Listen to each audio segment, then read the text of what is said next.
Welcome to the free audiobook version of The Everyday Pain Guide, your go-to guide when pain first strikes. Hi, I'm Dr. Ya-Ling Liu, and the podcast is taking a little detour to make my new book available in an audio-friendly version for everyone out there. Each episode will feature a bite-sized snippet from the book, and together we'll work our way through as much of it as is possible in this format. What's exciting about this is that I'm reading parts of the book to you before it's even available on the shelves. Plus, unlike with a traditional audiobook, you can engage with the content and chat with me about what you hear. You get to ask questions and tell me what you think as each episode rolls out. So sit back and relax as I bring you today's installment of the second book in the Everyday Pain Guide series, Fix the Fire Damage.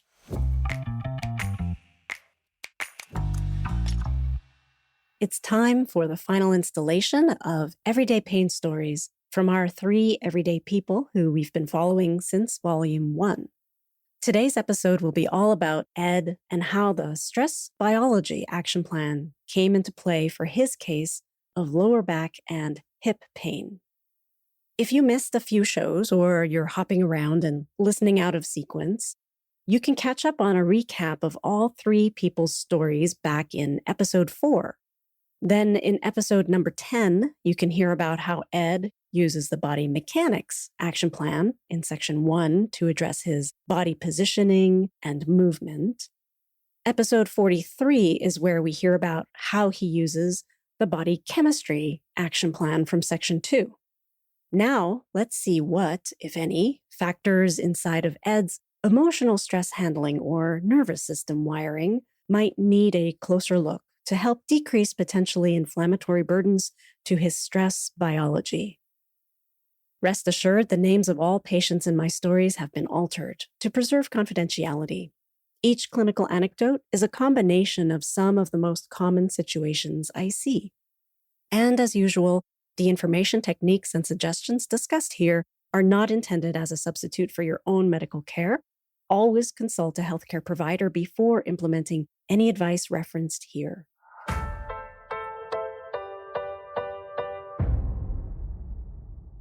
Working with patients like Ed, Charlene, and Billy over the years, I've grown more attuned to the connections between the kind of pain episodes that show up in my practice and the role that stress biology plays. There isn't always a straight line between the two, but if there's even a chance to decrease or avoid suffering, the correlation between stress and pain is worth acknowledging. With their trust and willingness to be vulnerable, each patient teaches me about how emotions, life stressors, and nervous system factors influence their pain. In this final installation of stories, I hope you'll let Ed's, Charlene's, and Billy's experiences serve as examples of how to investigate your own stress biology. As they each discovered, when it comes to stress biology, it's less about devising a step-by-step action plan and more about developing awareness around individual coping mechanisms, blood glucose factors like food, sleep, play, and relationships, sensory triggers, stress embodiment, and biases about health and wellness.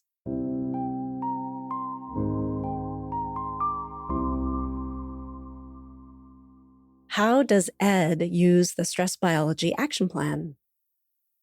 It has been a month and a half since adding daily digestive enzymes with his meals, and today Ed tells me his back is feeling good, and he hasn't had any significant stomach pain recently either. As a result, he's moving with greater ease and more effortlessly upright. As we talk during today's treatment and with time to reflect, Ed mentions that his mood is more even and his temper is less short at work and at home. He says it's not something he would have noticed himself if it weren't for recently overhearing his youngest saying something to his mom about being surprised that dad is keeping his cool. Ed continues by explaining that he does notice feeling a lot calmer throughout the day, and hearing this from his kid made him realize how much stress he must have been bringing home before.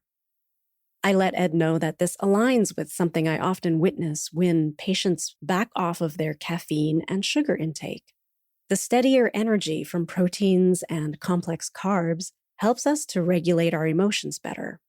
In fact, the science shows that hypoglycemia is linked to tantrums in children. So why wouldn't it also have a similar effect on our mood as adults? The quick spikes brought on by eating simple sugars and starches or drinking caffeine can be followed by dramatic drops in blood sugar, which can result in episodes of hypoglycemia. The signs of low-grade hypoglycemia in adults can include fatigue, difficulty concentrating, irritability, and headache. This combination of symptoms probably sounds familiar because these are very common conditions that we unfortunately accept without question as part of the demands of adulthood. Ed has found some success in retraining his blood glucose through his use of food and drink, which it sounds like, according to his child, may in turn be positively impacting the quality of his family time. After letting Ed rest on the treatment table with heat and ice on his back, he further shares with me that having less daily pain has allowed him to entertain thoughts of returning to couples and family counseling, which has been on his mind for a while. He's been resisting follow-through because of his overwhelm at work and dealing with his pain, both of which are complicated by some recent unexpected financial strain. A huge stress trigger for him is supporting his family, and even though it's a dual-income household, he considers his contribution to be the primary one. He also feels deeply responsible for the safety of his kids. The house he and his wife could afford is in a part of town where there are regular break-ins and car thefts, and there has been a spike in carjackings lately as well. He is starting to realize that the safety of his family is a constant background worry that he holds with his overall body tension. As a child, Ed's family experienced a home invasion in which his father was seriously injured. Even though he had years of therapy to help him cope with this in his youth, the terrible event still is linked to a deeply wired fear that this is and will always be with him in some form or another. The day that Ed shared this detail from his childhood with me, he left his appointment describing a lightness in his body and relief from having acknowledged and voiced the connection between his childhood trauma and his current day struggles, which I could also observe in his more open, less protective physical posture as he left. He realizes now that returning to individual talk therapy may be a better initial step while waiting to get on the schedule with a couples and family counselor. Luckily, he has a health insurance plan through work that allows him to engage mental health resources with only minimal out-of-pocket costs, so it won't add too much more financial stress. His wife's car was recently involved in a hit-and-run incident and left thousands of dollars in repairs. Unfortunately, they were trying to save money by opting for less comprehensive coverage on this older vehicle, but that less expensive plan doesn't cover incidents like this one.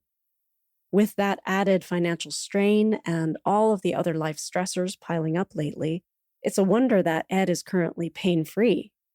His commitment to the body mechanics action plan and targeted body chemistry strategy seems to be creating enough of a buffer to allow for successful biological handling of these recent added stressful events. I gently point out that now, while his body is feeling well, is an especially good time to get in front of his stress buildup by trying out a return to some gentle running or bicycling for the cardiovascular outlet that it will provide. Just 15 to 20 minutes at the end of the day, a few days a week, is all it would take.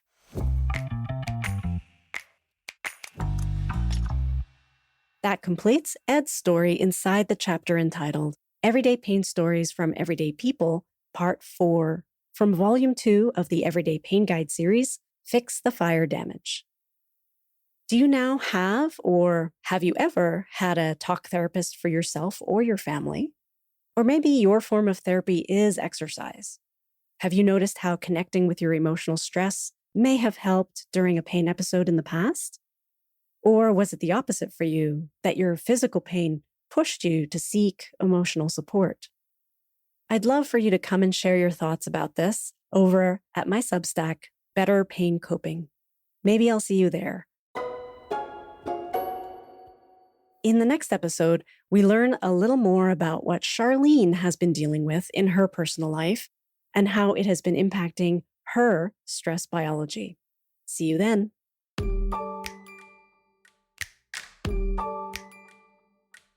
This episode was an excerpt from The Everyday Pain Guide, your go-to guide when pain first strikes.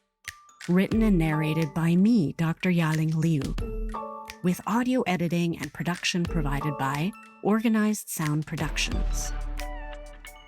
Do you have questions or comments about today's episode?